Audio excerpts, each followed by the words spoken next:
வணக்கம். மீண்டும் பத்திரிகைகளோடு சந்திப்பதில் மகிழ்ச்சி. இன்றும் தாயகத்திலிருந்து வெளியாக இருக்கும் உதயன் விளம்பரி தினக்குரல் மற்றும் ஈழநாடு பத்திரிகைகளோடு உங்களை சந்திக்கப் போகின்றோம். இன்றைய தினம் 25ஆம் தேதி டிசம்பர் மாதம் 2024ஆம் ஆண்டு புதன்கிழமை. இந்த நாள் உங்கள் எல்லோருக்குமே பாதுகாப்பான இனிய நல்லதொரு நாளாக அமையட்டும். டிசம்பர் 25 என்றாலே அனைவருக்குமே தெரிந்தபடியே உலகெங்கும் பறந்து வாழக்கூடிய அனைத்து மதத்தினரும் அதிகளவாக சந்தோஷமாக கொண்டாடக்கூடிய ஒரு நிகழ்வாக இந்த நிகழ்வு இருப்பது வழமை.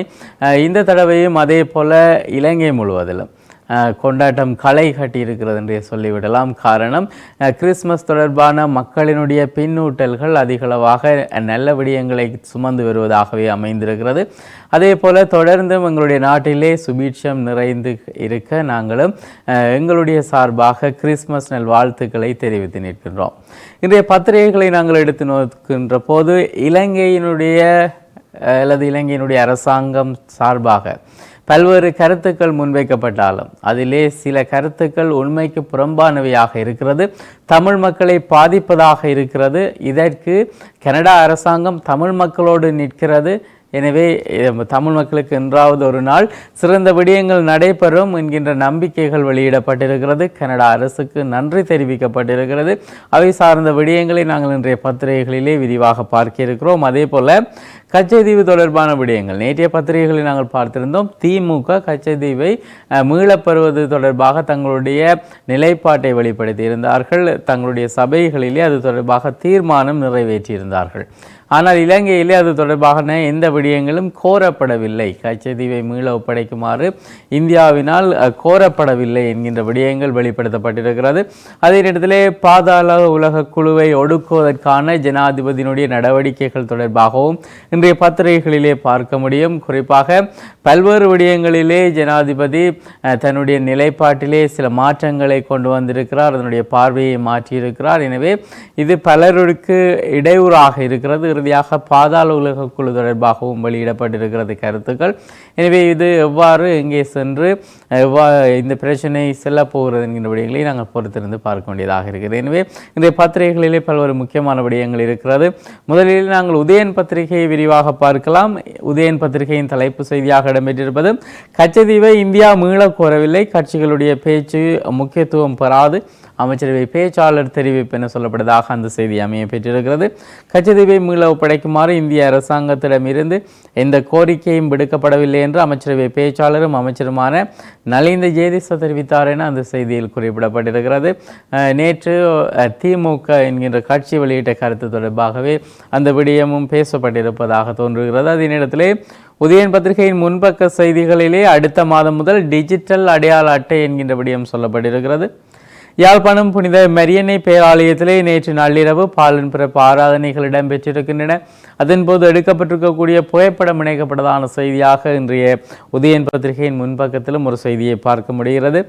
பெண்ணுடன் சில்மிஷம், கான்ஸ்டபிளுக்கு சிக்கல் என்கின்ற தலைப்போடு மதுபோதையில் பெண்ணிடம் சில்மிஷமாக உரையாடி தவறான முறையிலே நடக்க முயன்றார் என தெரிவித்து போலீஸ் உத்தியோகத்தர் ஒருவர் இளைஞர்களால் நையப்படைக்கப்பட்டு போலீசாரிடம் ஒப்படைக்கப்பட்டதாக அந்த செய்தியில் குறிப்பிடப்பட்டிருக்கிறது.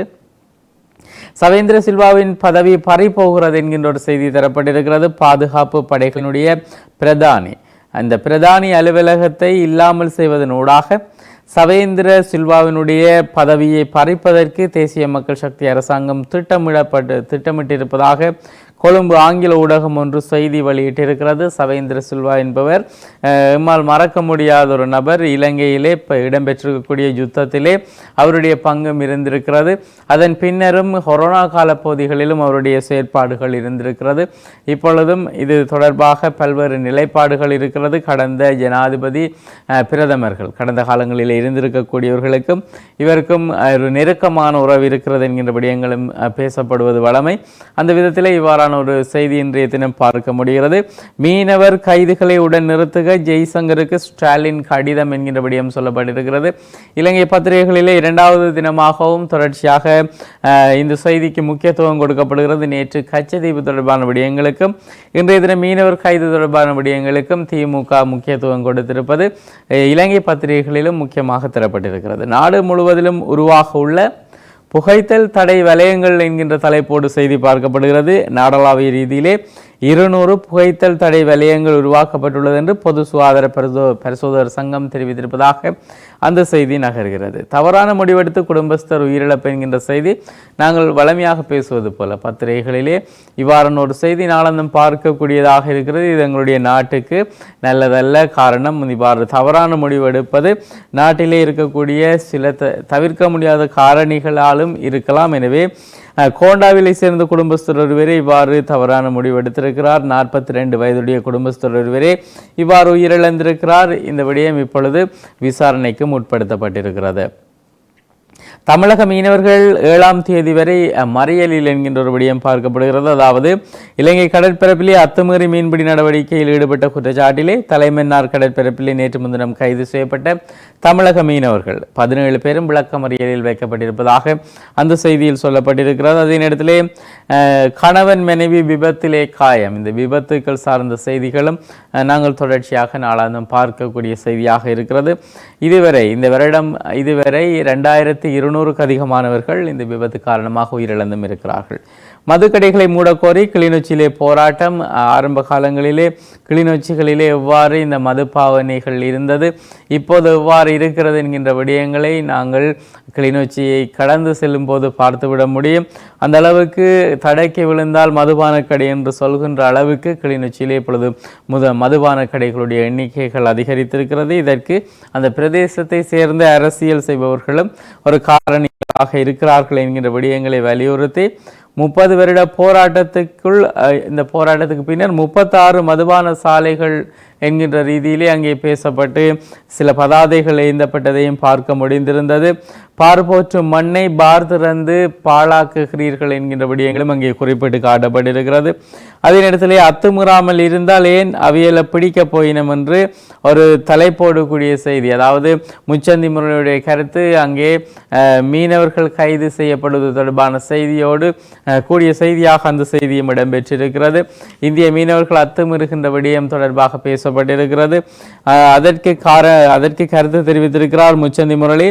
அத்துமுறாமல் இருந்தால் ஏன் அவியலை பிடிக்க போயினம் அப்படின்னு சொல்லி அந்த செய்திக்கு தொடர்பானது மீனவர்கள் கைதுகளை உடனே நிறுத்துக என ஸ்டாலின் தெரிவித்திருக்கக்கூடிய விடயமாக அது அமைய பெற்றிருக்கிறது. உதயன் பத்திரிகையின் முன்பக்க செய்திகளில் இவ்வாறு அமைய பெற்றிருக்கின்றன. உட்பக்க செய்திகளிலே சீன கப்பல்களை தொடர்ந்து இந்திய கப்பல்கள் கொழும்பில் நங்கூரம், வலுக்கிறதா பிராந்திய பதற்றம் என்கின்ற செய்தி சொல்லப்பட்டிருக்கிறது.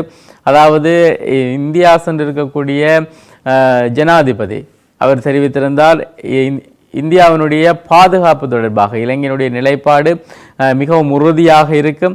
எம்மை பயன்படுத்தி இந்தியாவினுடைய பாதுகாப்புக்கு அச்சுறுத்தலான செயல்பாடுகளில் யாரும் ஈடுபட முடியாது என தெரிவித்திருந்தார். ஆனால் அதனைத் தொடர்ந்து சில கப்பல்கள் கொழும்பு துறைமுகத்தில் நங்கூரமிட்ட விடயங்கள், பின்னர் இப்பொழுது கொழும்பிலே இந்தியாவினுடைய கப்பல்கள் நங்கூரமிடுகின்ற விடயங்களும் பத்திரிகைகளிலே பார்க்க முடிகிறது. போதைக்கு எதிரான போர், போலீசாருக்கு அதிகாரம் என்கின்ற ஒரு செய்தி சொல்லப்பட்டிருக்கிறது.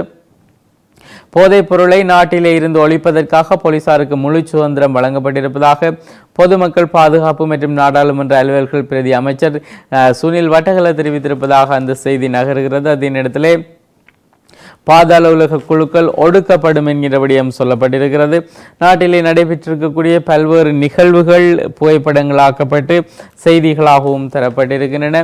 அதே நேரத்திலே ஆளணி பற்றாக்குறையால் இழுத்து மூடப்படும் நிலையில் வேலணை மருத்துவமனை என்கின்ற ஒரு செய்தி பார்க்கப்படுகிறது. அதாவது வேலணை வங்களாவடி பிரதேச மருத்துவமனையிலே நிலவுகின்ற ஆளணி பற்றாக்குறையால் சேவைகள் மட்டுப்படுத்தப்பட்டு பகுதி அளவிலே இழுத்து மூடப்படும் நிலையிலே அந்த மருத்துவமனை வட்டாரம் இருப்பதாக அந்த வட்டாரத்திலிருந்து கிடைக்கப்படக்கூடிய செய்திகள் மூலமாக அறிய முடிகிறது. இலங்கைக்கு மின்சாரம் அதானி குழுமம் திட்டம், பங்களாதேஷ் எதிர்ப்பு என்கின்ற விடயம் தரப்பட்டிருக்கிறது. அதாவது இலங்கைக்கு மின்சாரம் வழங்குவதற்கு அதானி நிறுவனம் முன்வந்திருக்கிறது. அதற்குரிய நடவடிக்கைகள் முன்னெடுக்கப்பட்டு வருவதாகவும் அந்த செய்தியில் சொல்லப்பட்டிருக்கிறது.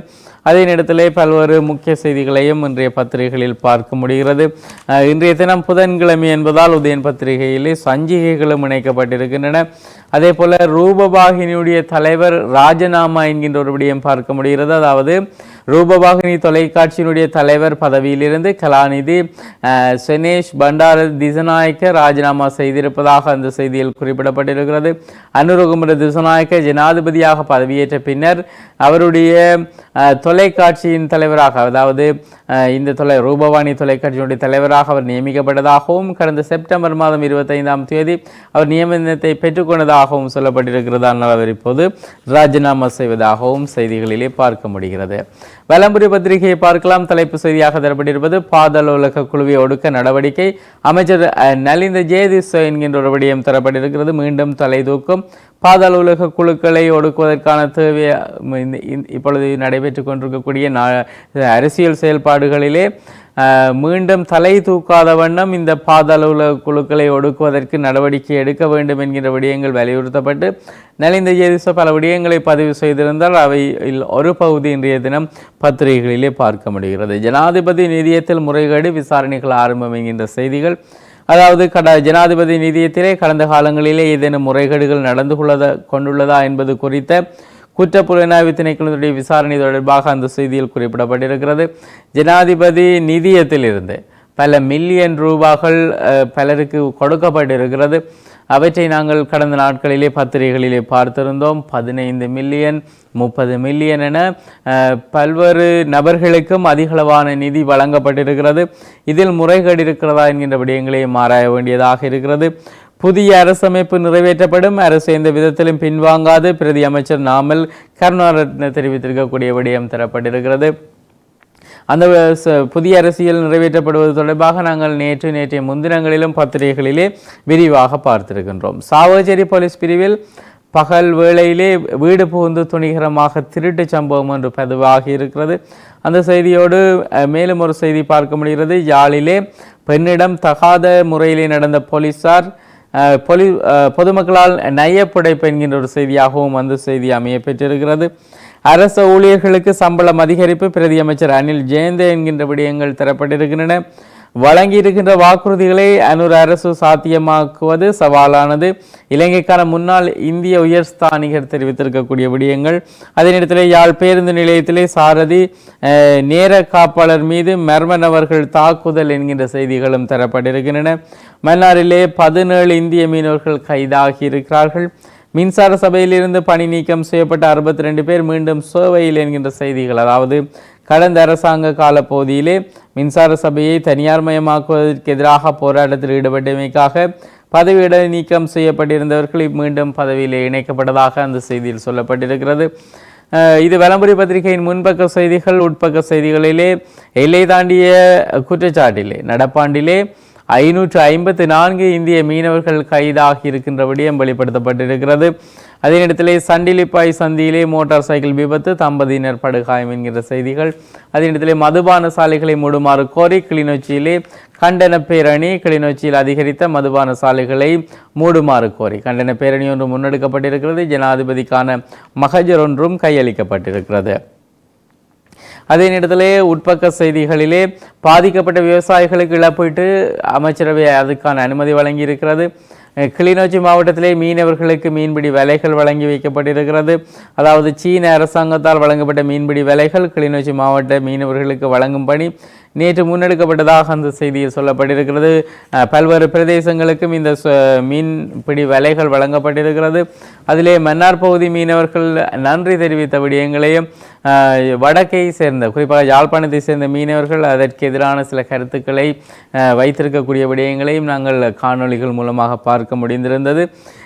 இன்றைய தினம் வெளிவந்திருக்கின்ற தினக்குரல் பத்திரிகையை பார்க்கின்ற போது தலைப்பு செய்தியாக தரப்பட்டிருப்பது கச்சதீவை மீள தருமாறு இந்திய அரசு கோரவில்லை, ஒரு கட்சியின் நிலைப்பாடு அந்த நாட்டினுடைய நிலைப்பாடாக அமையாது, மத்திய அரசாங்கம் கோரினால் அவதானம் செலுத்துவோம் என அமைச்சரவை பேச்சாளர் நலிந்த ஜேதிச தெரிவித்திருக்கிறார். கச்சதீவை மீளப்பெறுவது குறித்து இந்திய மத்திய அரசாங்கத்திடமிருந்து இதுவரை எந்தவிதமான கோரிக்கையும் இலங்கை அரசாங்கத்திடம் முன்வைக்கப்படவில்லை என தெரிவிக்கப்பட்டிருக்கிறது. இதனை அமைச்சரவை பேச்சாளர் நலிந்த ஜேதிச வெளிப்படுத்தி இருக்கிறார். அந்த செய்தி விரிவாக தரப்பட்டிருக்கிறது.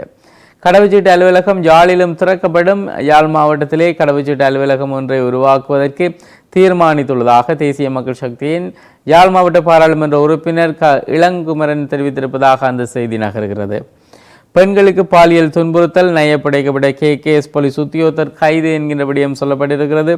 அர்ச்சுனாவின் குற்றச்சாட்டிலே உண்மைத்தன்மை இல்லை, உறுதிப்படுத்தியது தகவல் அறியும் சட்டம் என்கின்ற செய்தி இன்றைய தினக்குரல் பத்திரிகையின் முன்பக்கத்திலே பதிவாகி இருக்கிறது. அதாவது யாழ்ப்பாணம் சாவச்சேரி ஆதார வைத்தியசாலையிலே பதில் அத்தியட்சராக கடமையாற்றிய பாராளுமன்ற உறுப்பினர் ராமநாதன் அர்ச்சுனா அவசர மருத்துவ அலகு கட்டிடம் அமைக்கப்பட்ட விடயம் தொடர்பாக 400 மில்லியன் ரூபாய் ஒதுக்கீடு செய்யப்பட்டது என்றும் அதில் 200 மில்லியன் ரூபாய் நிதியை பயன்படுத்தப்பட்டதென்றும் மிகுதி தொடர்பான அவருடைய விமர்சனங்கள் பொய்யான விமர்சனங்கள் என சொல்லப்பட்டதாக அந்த செய்தி அமைய பெற்றிருக்கிறது. இந்த விடயம் அதாவது மிகுதி 200 மில்லியன் ரூபாய் ஊழல் செய்யப்பட்டதாக பொது வழியிலே அவர் குற்றம் சாட்டி இருந்தார். இது தொடர்பான உண்மையான நிலையை அறிந்து கொள்ள தகவல் அறியும் உரிமை சட்டத்தின் ஊடாக பசுந்தேசம் என்கின்ற அமைப்பு யாழ்ப்பாண பிராந்திய சுகாதார சேவைகள் பணியிடம் விளக்கம் கோரியிருந்தது.